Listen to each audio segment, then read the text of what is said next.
Welcome, gamers, grinders, and glory chasers. It's time to dive into the ever-evolving world of competitive gaming with the esports meta.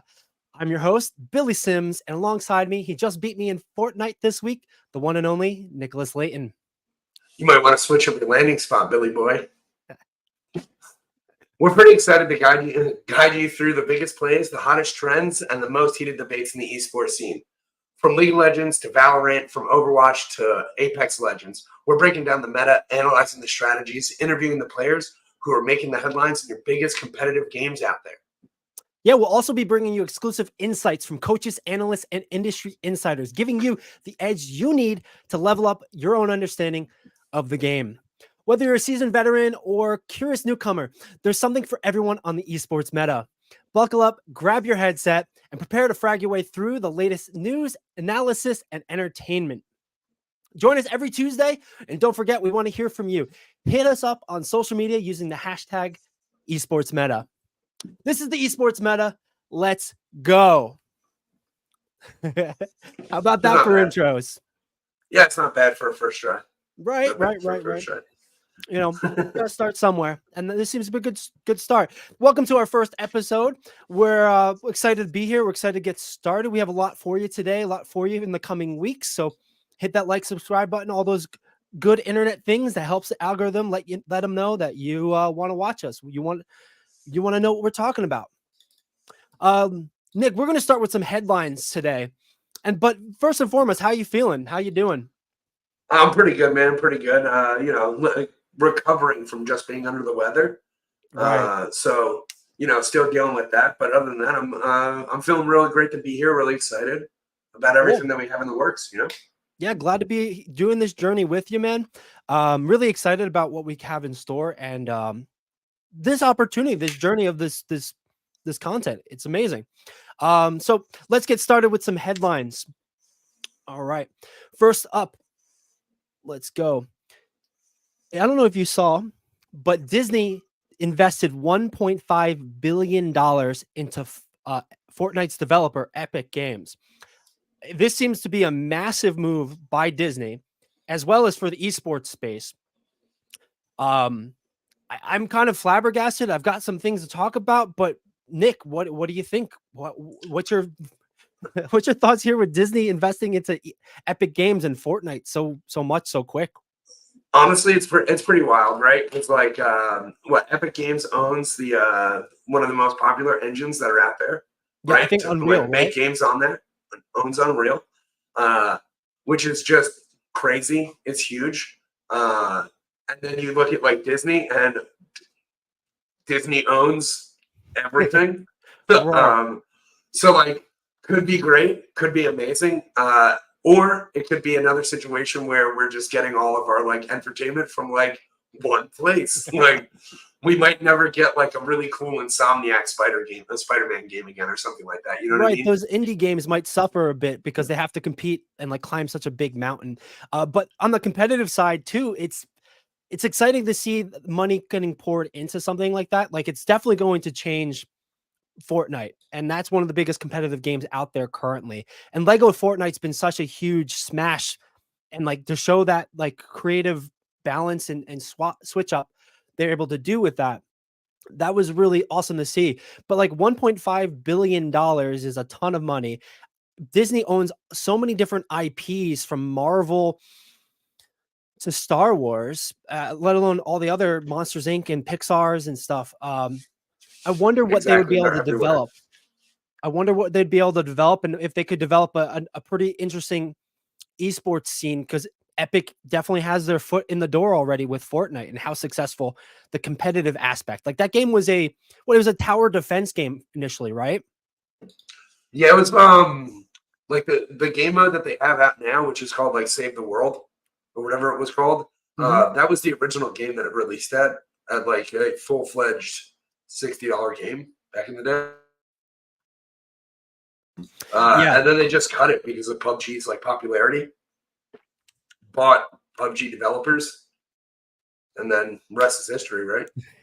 For sure. And like they've been able to like coast that wave from that initial push really hard and then turn that into like some pretty big notoriety, getting involved with Ninja first and foremost, who was a Halo player previously, competitive Halo player. And then he was able to bring on Drake and a bunch of other professional athletes like football, baseball, basketball stars playing. And to have that sort of notoriety, it's such a huge thing. I really feel like this Disney investment is a next step in all of that.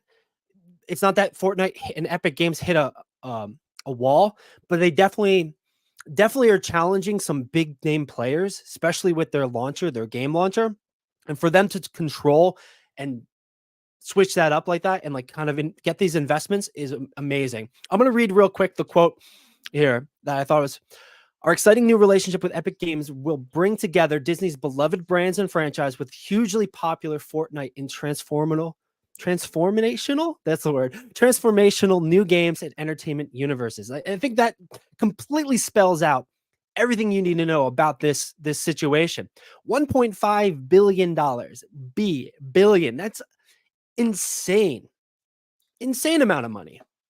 It's pretty like pretty big year for Disney in general to like jump into like the gaming space, because normally in like the gaming space we get like, you know, console exclusive Mickey Mouse games or something along those lines. But in the last year they released Disney Lorcana, which is their first like successful IP that has ever like really been pretty successful in the trading card space just in general. Normally they have like, you know, there's card games for everything. Star Wars, it doesn't really matter what IP they have. There's a card game for it probably. And they've never really been successful before. And now they're doing that. But there actually is no digital version of that game yet. So like Lorcana doesn't have a digital version of it yet. Like Magic the Gathering Arena or MTGO, you know, Hearthstone, Yu-Gi-Oh, which is like Master Links is huge. It's like it's the way people play Magic, Yu-Gi-Oh right now, and this one only has like a third party. It's like a third party place to play, build, and strategize the whole entire thing.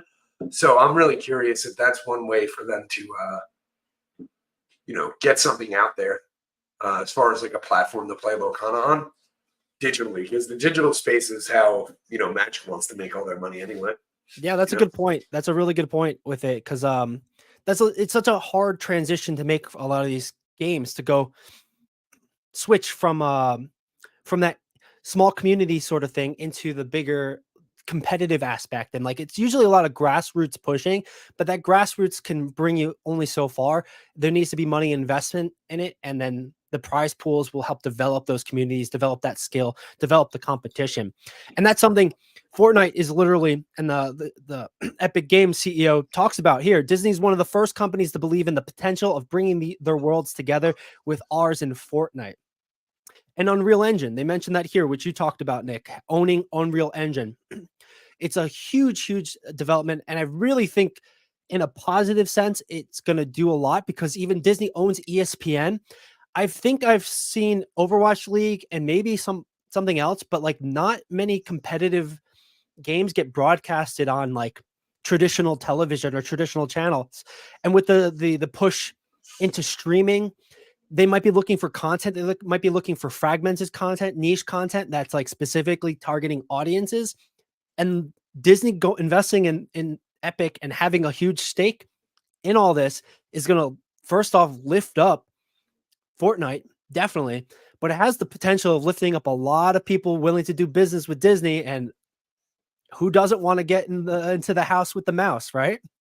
Yeah, I mean, like something to really think about with this one is like I don't know off the top of my head like what their viewership is for like their Disney XD channel and all those other ones, but I do know that they've definitely done stories in those where kids have become like professional esports players and stuff like that. Really? We've seen different like shows and mediums who have all shown that, like, you know, it's one of the dreams of kids to become like a streamer and stuff like that. So who knows if this is just like a way to increase like viewership on those like areas and pull kids in through that way, because, you know, Disney can market to kids like, let's go. You know, it could be a 5-head marketing playing 4D chess. They're thinking about the future. They're thinking about growth. And if they're already creating storylines and they're already acknowledging that YouTuber, streamer is going to be like the most sought after profession, then yeah, I mean, like, Disney's an IP that people buy into, right? Like I bought Lorcana cards because I thought as a Magic player, I was like, you know what? If this game does pick up and this game is fun, like where's the World Championship going to be held? Like Disney World, And like Orlando that's for sick. sure. Exactly, right? So you're like so if they were to do prize support and stuff like that, which they started to do, who knows? Like huge, grandiose like tournaments that are held at Disney World could be super ridiculous. Like I'm not the biggest Disney fan, but I'm down. I got kids. Like I got kids. Like let's go. Write it off as a work compensation thing, right? Like a write off. But that's also to mention they have a park in Japan. They've got a park in LA or outside LA. But so a lot of esports and studio stuff, it happens out there on West Coast. So why shouldn't they do it? Plus, I know the mouse is connected globally, which I've seen Blizzard have some trouble with the past year.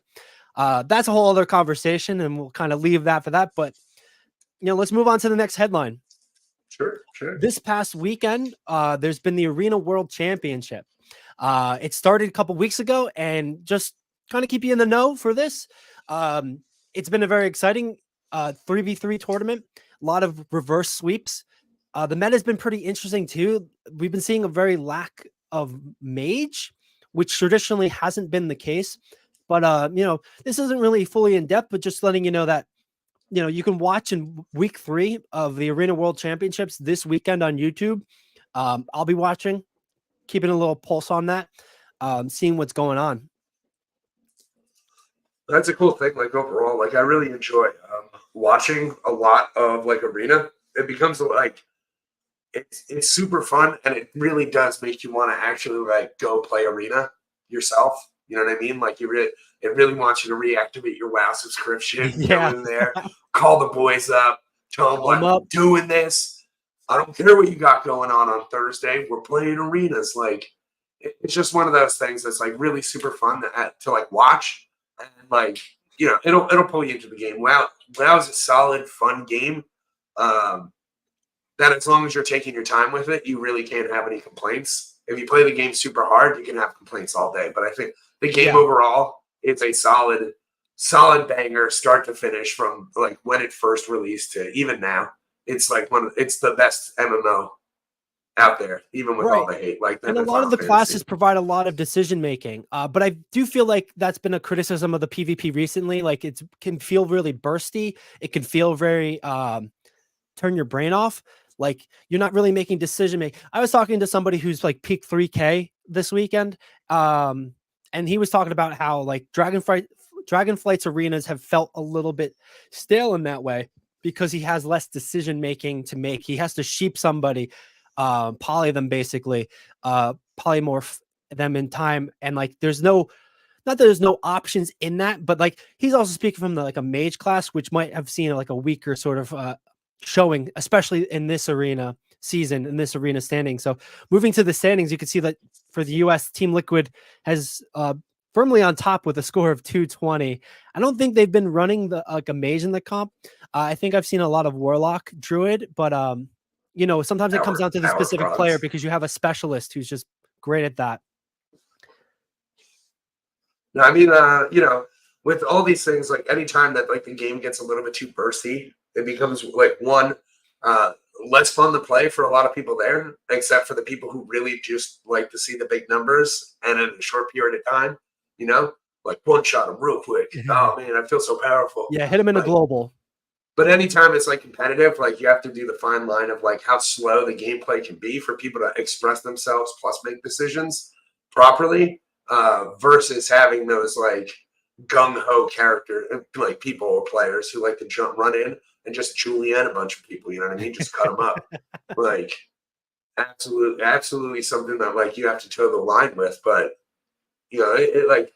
it always happens. There's always ebbs and flows when it comes to like WoW PvP, and like most of the time WoW PvP is it's an MMORPG. It's not an MMO PvP game. You know what I mean? Like, Yeah. like you can't go looking for MOBA energy at the arenas. Right, and I've always liked how it's always been open to anybody. I'm sure on this standings list, you have Team Liquid, which is definitely like one of the most notable names out there. But you've got a team like Power Frogs, F Tier, all the way down to Crusaders Last Stand. Like they're in the top 15, top 12 technically here, but they're in the top 15, and like they could be nobodies in a way, but they could just jump in. And we also seen that with the Race to World First with WoW. It's very accessible to anybody. So like you said, you literally call up the boys and be like, yo, Saturday night, we're arenaing. I don't care what you're doing. We're going to hit 3K. We're going to peak at Gladiator kind of stuff. Right. Yeah. And like, because of that, I know some of our friends, we've seen how they are able to like then play against some of the biggest names in the world, like Sea-Doo, and then like have those moments where like they have to knock them down or whatever. I haven't seen any of our friends make it to any of these global tournaments, but I think they have the opportunity to. And Blizzard and WoW has always been competitively good with the Arena World Championships, with the MDI, the Mythic Dungeon Invitationals, allowing people the opportunity for competitive glory. I mean, and also from what I've seen, they do a pretty good job with like interacting with the community and making sure that the community is like part of the action. And they bring in a lot of those. A lot of the casters end up being like just people from the community who end up like putting a spotlight onto a lot of this stuff. So if you like the stuff, go out there and support it so that it just stays right as good as it is, or gets better. Right. Exactly. And like that's a good point to make with the casters and the people they bring on for the shows. Like this weekend, I'm gonna watch again this coming weekend. They'll have people who play on the teams, and maybe they aren't competing that time frame, but they'll have them there so they can explain all the nuance, all the little things, because that's also something that happens with these MMOs is there's so much visual clutter, there's so much happening. So like the average Joe coming in might not understand it, and might not have a horse in the race with that, but once you kind of learn a little bit, once you see what the win condition is, you can start rooting for this team or that team and hoping for the best. And that's really ultimately what sports and esports are all about, that competitive narratives. Yeah, you got to get past the flashy design first, and then we can just play. Then we can play football, and it becomes a lot easier to understand. Right. Just, American football, Australian football. Or are we talking world football, like football? I said what I said. Okay. I'm gonna leave it at that. Then. Yeah. No, hey, how'd your local sports team do? That's amazing. I also support them. No, same thing. So whichever way football, that's what I was talking about. Yeah. It's gonna be cool. Yeah. It's going to be cool to see how this further develops. Like I said, the last week of this in the Gauntlet's happening this coming weekend, so you can watch it on YouTube. And they're all going to be competing for this $900,000 prize pool. Moving on, crazy.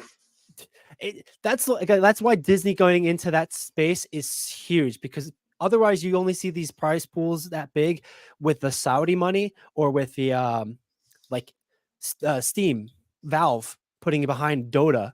And it's like mostly crowdfunded anyway. Like the audience members are buying. Like 90% of Dota is just like crowdfunded, but like that's also pretty amazing just in general with that one. But anyway.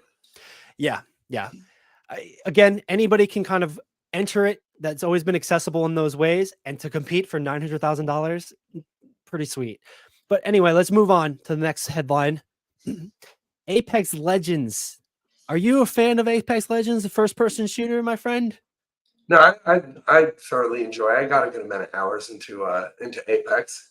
The open world Overwatch is what I like to call it. Well, I think it's a solid game. I mean, you only have a team of 3, and you have to keep moving. But yeah, like it's a solid game. Like it's always fun.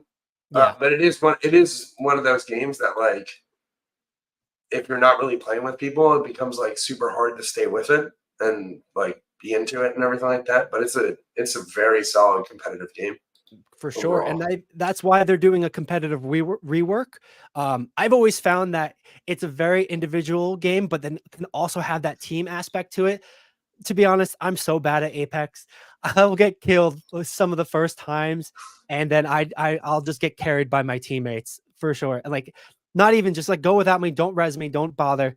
Uh, but anyway, like I don't know too much about this, but they're reworking their rank system to kind of change that feel for it, change that competitiveness for it. And I'm pretty excited about what it looks like because it is addressing some of those big things. And I'm going to move from the actual website breakdown notes for team play victory and better skill competition. Really, I think they're changing the way they're ranking the points you gain after every win or loss.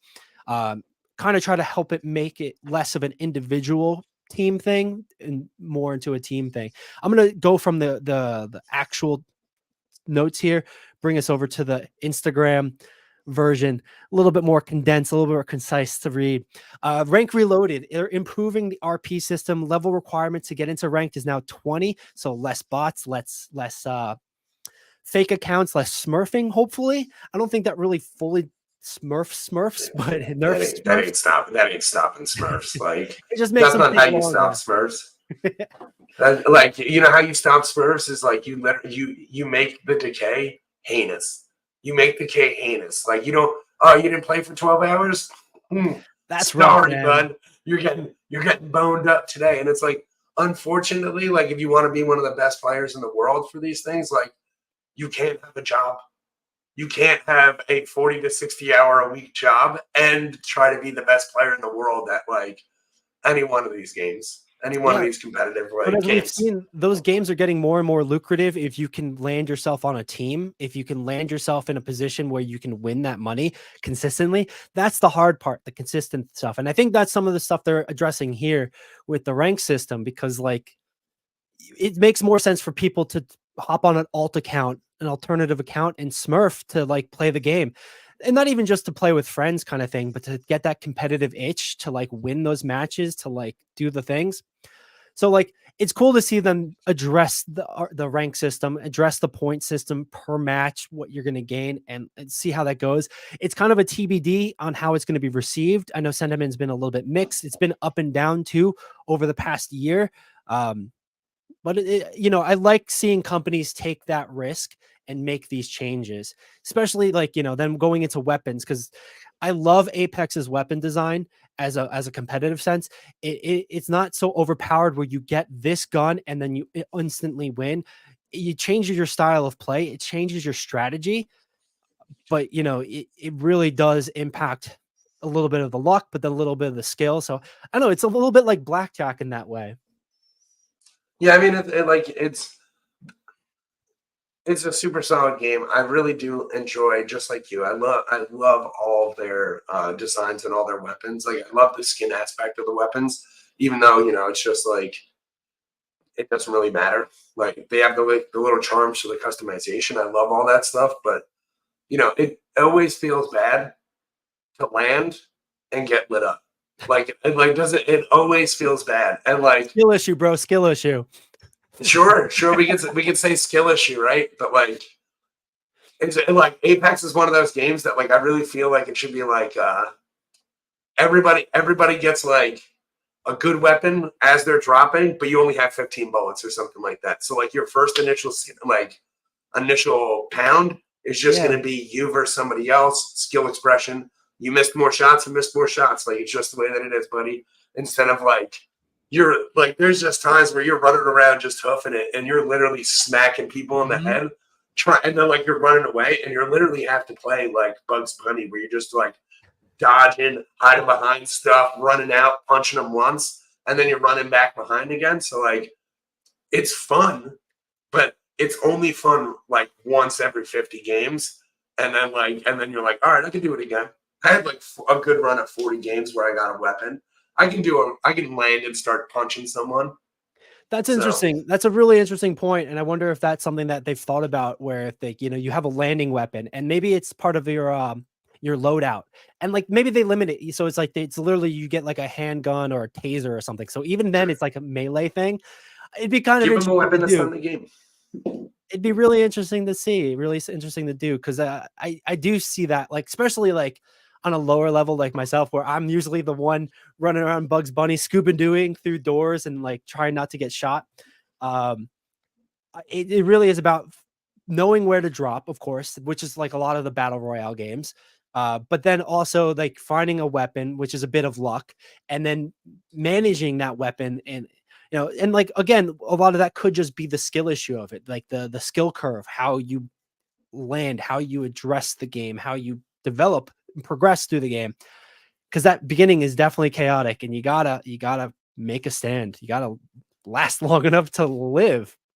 Yeah, sometimes just you're playing a game like the whole game you're just playing hide and seek. You just hiding behind dumpsters.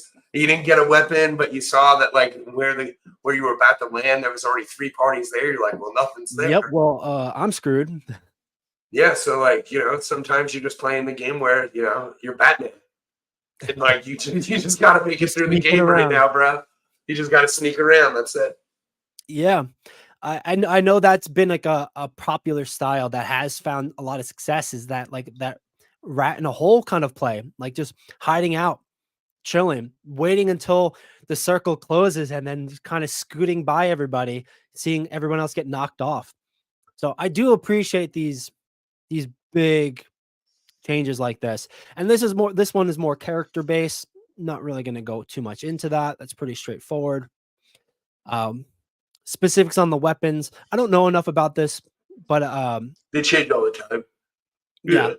And they do a lot of aggressive changes to make sure that it is playable. So if you do randomly find one weapon, you're not going to instantly be like, stuck and like have to Scooby Doo around and Bugs Bunny. I'm sure it's gotten a lot better. Like I haven't played in a while, but I mean I watch it a lot, and like it's just a really fun game to see. I do enjoy it, watching it a little bit more than than Yeah. Overwatch. I guess like it gets a little less chaotic. Would be like the easiest way to describe it, because there's only like three players versus three. Sometimes it'll get crazy where there's just too much. But usually it's just like squad versus squads half the time in like a certain area. They're meeting up after a fight, before a fight, stuff like that. Yeah. And like a natural part of that is all the chaos happens off the beginning as soon as you land. And then like you see a lot of that thin out over time. So as the game progresses, there's less going on. There's less hot spots. There's less moments.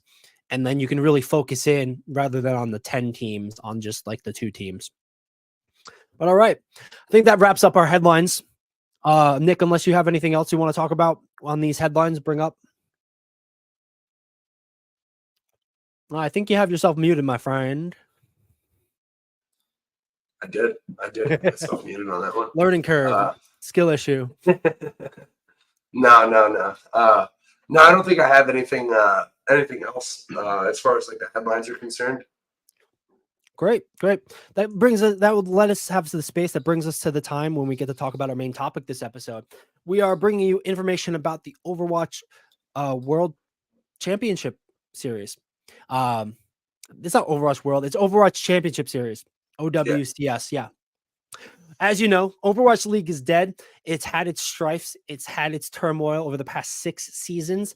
It was the first eSports league to franchise as a whole, bringing individual teams to cities where normally they're based through team complexes or friends getting together, hanging out, team houses, etc. It was a very bold endeavor with bold claims from the get, and a lot of criticisms for that. But in a lot of ways, people saw it as potentially being the next level for esports. As we've seen, it's ultimately failed for a lot of reasons, and that could be a whole conversation in and of itself. And like, I'm not here. I like the Overwatch League. It had its flaws, and those flaws I wish were corrected properly. But we're here to talk about the next evolution, the next step in the Overwatch esports scene, the Overwatch Championship Series. To kind of get us started, they launched about 2 weeks ago. They changed all of their Twitter, their branding from Overwatch League, all those accounts into Overwatch esports, kind of ominously one day, and people were kind of like, "What's going on?" They knew something was going to happen because Overwatch is too big to like not, but then from there, they were able to announce with Zoe, as well as a few of the developers and the production leaders, what they expect for this and what the future of Overwatch esports will look like, specifically the Overwatch Championship Series. It's a little bit frustrating to see them announce this series and then lay off a lot of the people that they had hired for Owl. But in that way, I think it's a bit understandable because it might be like looking to go outsourcing contracts, outsourcing and freelancing rather than in-house personnel like Zoe. True, true. I mean, with all these layoffs, like, grain of salt for all the stuff. We don't know a bunch of the stuff going on, but they got acquired by Microsoft. Like, Phil Spencer can easily just go like, listen, you guys are great, but like, I got my team, I got my guys, and I'm just bringing my guys in. Like, that's it. Like, I'm just bringing my people in, and I'm making sure that we get, things done the way that I want it to be done because, True. he is the boss. So that happens a lot with mergers and stuff. I don't know if this was totally that, because in that same sense with Overwatch League changing, like they changed the brand. They did everything differently. So like the teams all voted to opt out of the league. So the league doesn't exist. So the league can't really have employees. So it makes sense to then also change it. So you've got those two big factors, which I think equally pushed it. The merger, Microsoft wanted to do their own way, maybe asking for things to be done and telling them do it a different way, or we'll do it for you, kind of thing. And then also the fact that like literally the league didn't work the way it worked. They had contracts with people in those forms, so they need to change it. Doesn't mean we won't see these people, but it's definitely an interesting sort of way it developed. But I'm super excited about this. And Nick, how familiar are you with the Overwatch League? How familiar are you with the new sort of series of things? So I've only read up a little bit on some of the changes that they've done. None of the like patches or anything like that. I have not really been watching Overwatch really, really deeply for quite a while. Like probably since Echo came out. Echo is probably the last champion that I saw like actually released. That was a long time ago, my dude. But there's been a lot that's been going on. I've been a fan of it. I've gone to a few of the finals, and it's been enjoyable to see, even as the Overwatch League, like I said. And I'm excited to see what the Overwatch esports program, the championship series, has to offer. The name branding, though, is a pretty similar to League. Do you think they bit off of that too much, or what? I mean, like, from what I've seen, like, not really. Like, it's like the champ, like it's called like what, the Championship League for League of Legends. So they call it the LCS, but like each region has like its own different thing. You know what I mean? There's the LCK, the LEC, the LCK, like LCS and stuff like that. LCS is just like it's the North America Championship Series, like the NALCS. But there's no LCS like anywhere else right now. True. So that's a good point. I didn't totally realize. I thought it was just the LCS there. So I thought them doing Overwatch OWCS was a bit of a thing. But anyway, let's get into explaining this a bit more. Because it's going to take some interesting bullet points from a lot of other competitive league setups, competitive tournament setups, etc. And this was definitely a brainchild of Matt, Mr. X. He led away of a lot of this competitive stuff and then was let go in that whole thing. So like, it'll be interesting to see how this then develops after they built it and then have basically changed entire personnels behind it and who's running it. And we'll talk a little bit about who's running it in a bit. So first and foremost, the Overwatch League, Overwatch Championship Series is going to be run into 4 different stages, and it's going to have 3 different regions, and it's going to be open to anybody, which is kind of cool. They've already done a competitive tournament, but like I think qualifiers start soon. It might have already started. like the entry was on Groundhog's Day. It's February 2nd. I think so. For Overwatch was the open, the entry for the open. Yes. To register for that. So like, I mean, yeah, it's like anybody. It's This is the way League was like back in the day, you know, like a lot of this is the way Pokemon is. Like Pokemon competitive scene is literally like show up for the tournament after you register and get championship points. And one of the cool things that they had was, you know, if you get a certain amount of championship points by the end of the season, when you go into like Worlds, you get first round bye.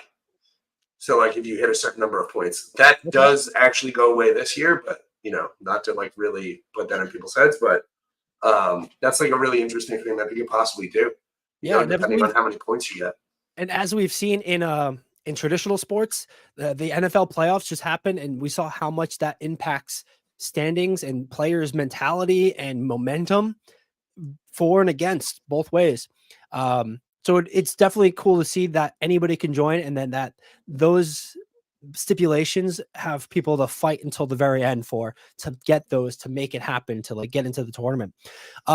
So just breaking it down a little bit, there's going to be 3 regions. We're going to be starting with the North America region, as well as the EMEA, the Europe, Middle East, and North Africa region, and then Asia. Asia's actually started their qualifiers a little bit early because they have a bigger sort of section they have to cover. I'll see the map in just a minute.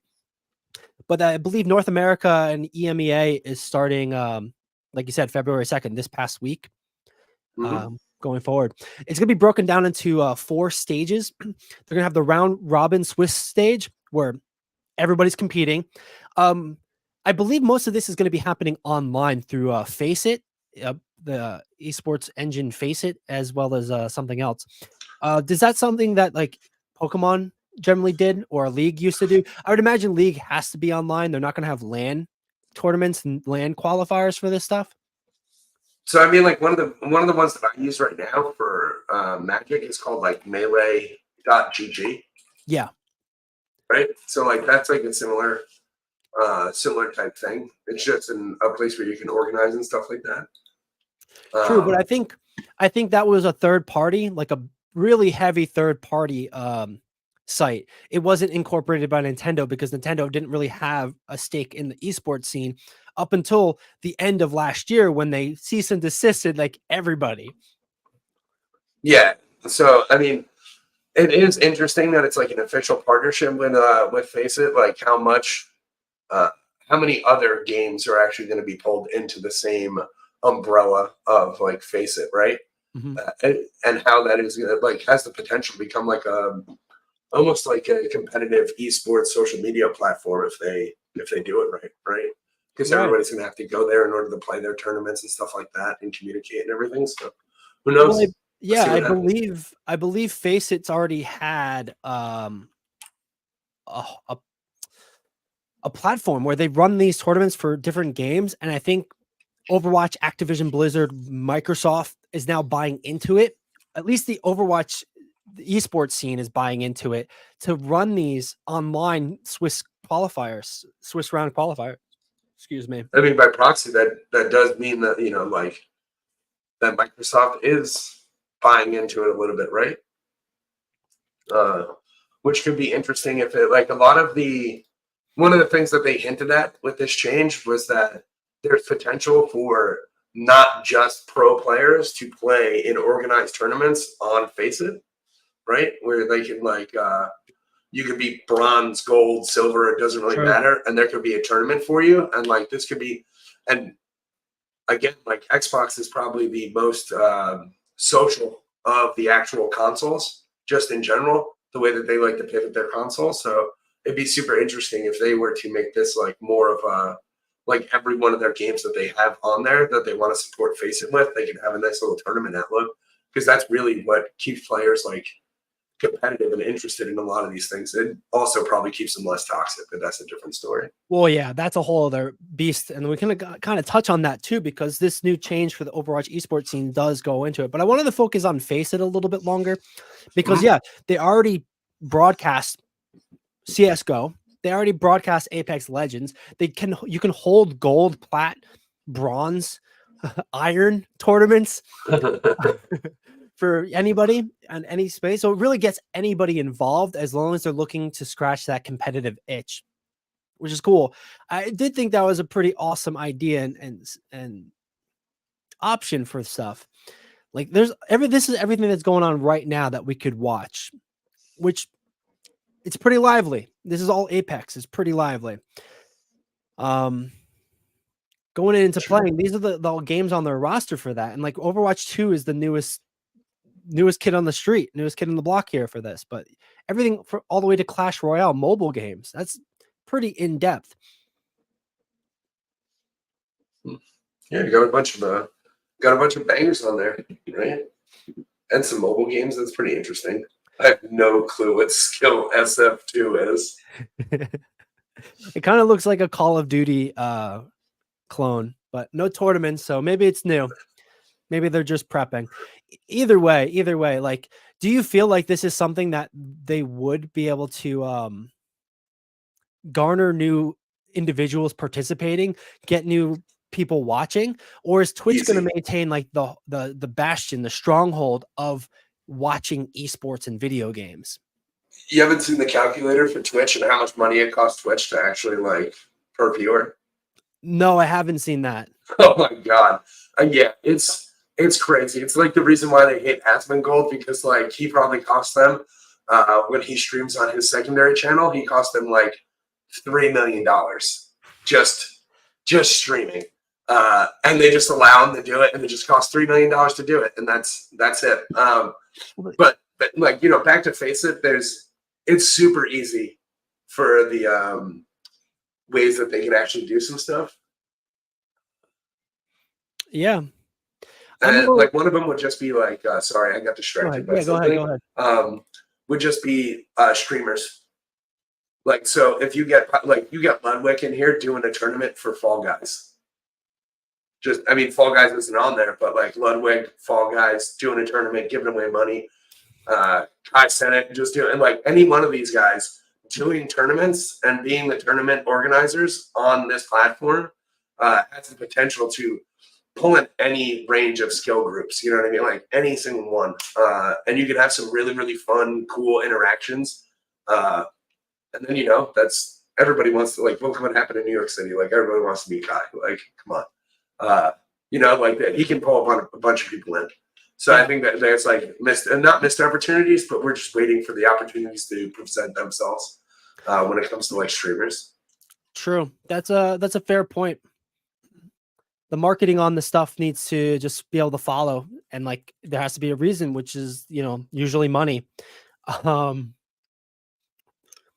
Otherwise, I think with that, it's there is that ease of access, but like, have you seen the Ludwig stuff for his chess boxing?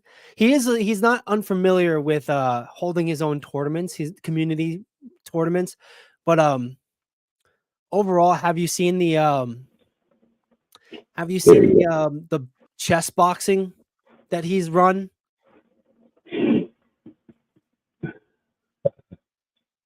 One sec. Actually, kind of funny. A little bit of technical difficulties, but as you hold on, I'm going to bring us over into Face It a bit more and kind of talk about Face It's history here. One of the big criticisms of Face It is that it is funded by the Saudi Arabia Public Investment Fund, which means it's the Saudi Arabia government. There's been a lot of Saudi money pouring into the esports scene this past couple of years.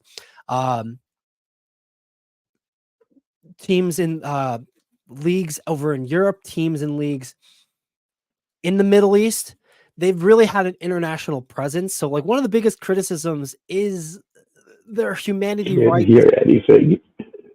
You can't hear anything. Wonderful. Change your settings, man. I'm going to keep talking about this. I can't hear a damn thing.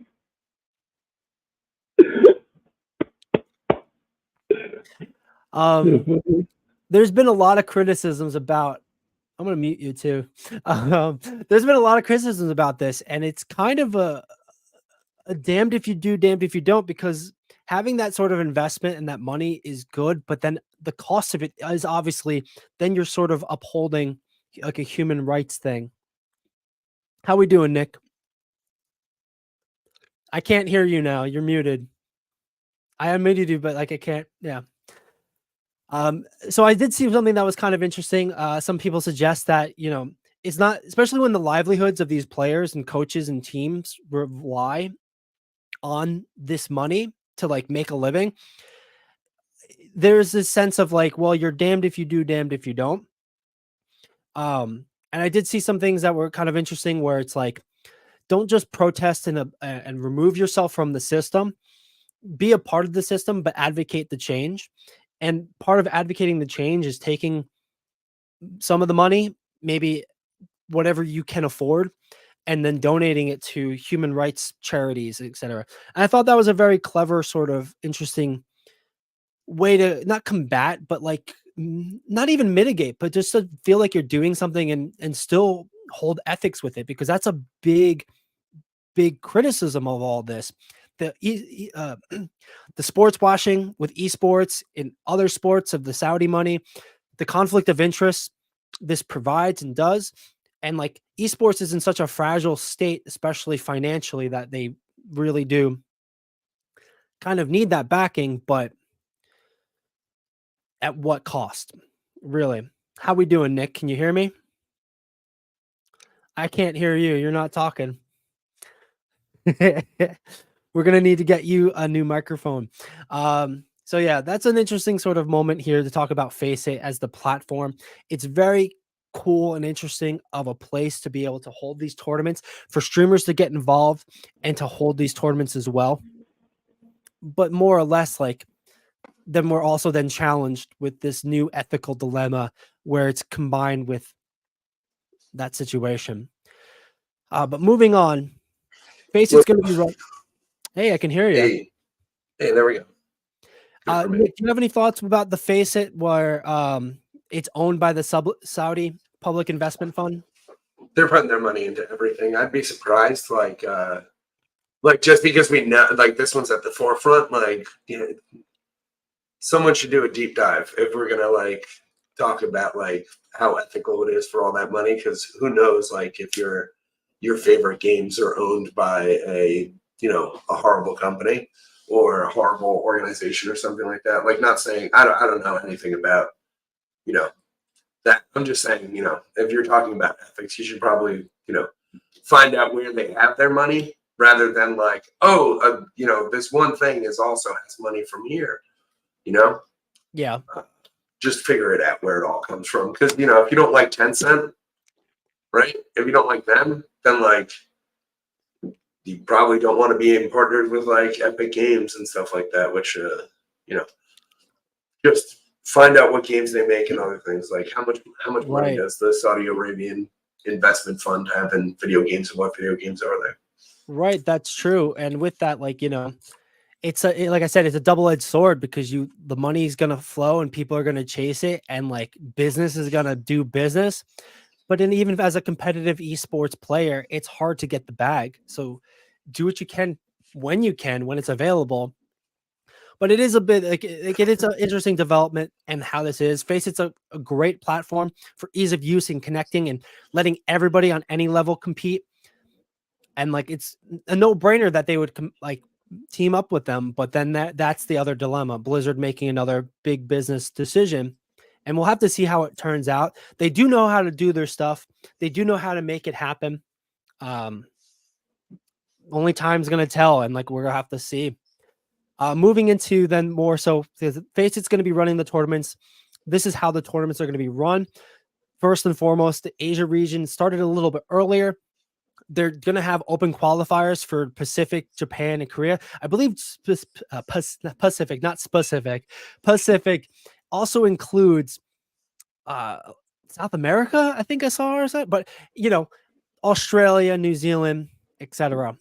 They are doing their best to also avoid saying China, because I know Blizzard doesn't currently have connections to Chinese Tencent games, etc. Which, whole other conversation. Yeah. Usually they're big enough for us to have 3 different episodes. Yeah, we're gonna stretch it for content. Yeah. So it seems pretty straightforward. They're gonna have the open qualifiers. You're getting enough points in the open qualifiers. You're gonna move to the regionals. That's gonna be in person in studio. And after the regionals, they're gonna bring you to actual championships in a place. I believe there's 2 championships this year. There's going to be one in Texas, I think Austin, Texas, and then another in Sweden in Europe. And it's Europe's first Is it Sweden? Overwatch LAN. I think it's Sweden. Maybe I it's thought it was another like one. Germany. I thought it was Germany. It's at but- DreamHack International either way. So like Yeah, they're gonna so, have like- the regional competitions, and then they'll have the international one. Yeah, that's May and November, right?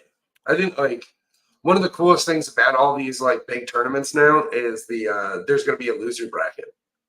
Mm-hmm. I think like that's probably like the coolest thing where we get to have like some of the coolest stories of the timeline of this actually be like somebody makes it through like loser bracket and then comes back to win the whole entire tournament and make like a really interesting watch just overall with something like this. So Yeah. No, that's really sports is all about narratives. Everyone loves the underdog coming back to win kind of thing. or So- even like the favorite person just getting smacked down in the first round by somebody Mhm. and just having them battle their way through like just slog through the losers bracket. Like that's always entertaining to see, right? Because like you're on the edge of the seat the whole entire time, regardless of like who it is. Right, and like that they're just gonna come back and like either go Super Saiyan or they're just gonna like be boomed and just disappear. Yeah. And that's gonna be an exciting stage to see it on with DreamHack. It's the first time Overwatch has done these tournaments at something like DreamHack. And yes, it's DreamHack Dallas in May, the end of May. And then the other one's gonna be Europe. It's Stockholm. DreamHack Stockholm. So that's really cool to see. I'm pretty sure North America and the EMEA regions are going to be the similar setup. The calendar is going to just work a little bit later. Like we saw qualifiers started. So like they're signing up right now for North America and EMEA, but Asia specifically has already started their round robins and stage qualifiers. March next month is when we're going to see the qualifiers happen for Overwatch. And that's going to be exciting because you're going from Overwatch League caliber of super teams into these fragmented teams, and I don't think you'll have like a Team Liquid in those tournaments just yet. Wasn't Canada right now? Canada's team seems pretty crazy. It has like 3 world champions on it, and like a person who was supposed to become like the rookie of the year for like last year or something along those lines. Like that's what I was in an article I was reading. I'm probably mistaken. I don't remember hearing about like a Team Canada, but I do have a couple rosters I wanted to talk about that look really exciting on this point. All right, yeah, I have to bring us over to my notes a little bit because it's buried. But so actually, yeah, Toronto Defiant is keeping an esports team. And Toronto Defiant they basically dropped all of their roster from the Overwatch League, but they've picked up Overwatch League caliber players, 2 of which who won the world championship or the grand finals last year, this past slightly know what I'm talking about. Let's go. Yeah, you're right. Someone, RuPaul, Vega, Yeah. Sugar Free, and Merit. Like that is a stacked roster, and it's gonna be interesting to see how other teams can like maybe compete. Because one of the biggest rules with the OWCS is that you can only have 2 people who aren't from your region, that aren't born in the region. Yeah. So like, yeah, if everyone's from North America, they could have 2 people from Korea, or 1 person from Europe and 1 person from Korea and playing in North America. It's the way to do it. And like League does it. League does that thing too. Yeah. It just ends up making it better. Seems fair, and it seems like a no-brainer because that was a big criticism with Overwatch League, among other esports, where you go like field a full Korean roster, and then you have like a language barrier or like a culture barrier, and vice versa. You field a full American roster. It has its pros and cons stylistically and character, and it could work in the meta and then instantly not work as soon as the patch goes. But yeah, the Toronto Defiant team stacked up right now, looking really good. Another really notable team is going to be from EMEA. It's going to be called We Spitfire, which is an homage to the Spitfire team, the London Spitfire, and they're iconic. iconic theme song that they would play every time they'd start a match called We Spit Fire.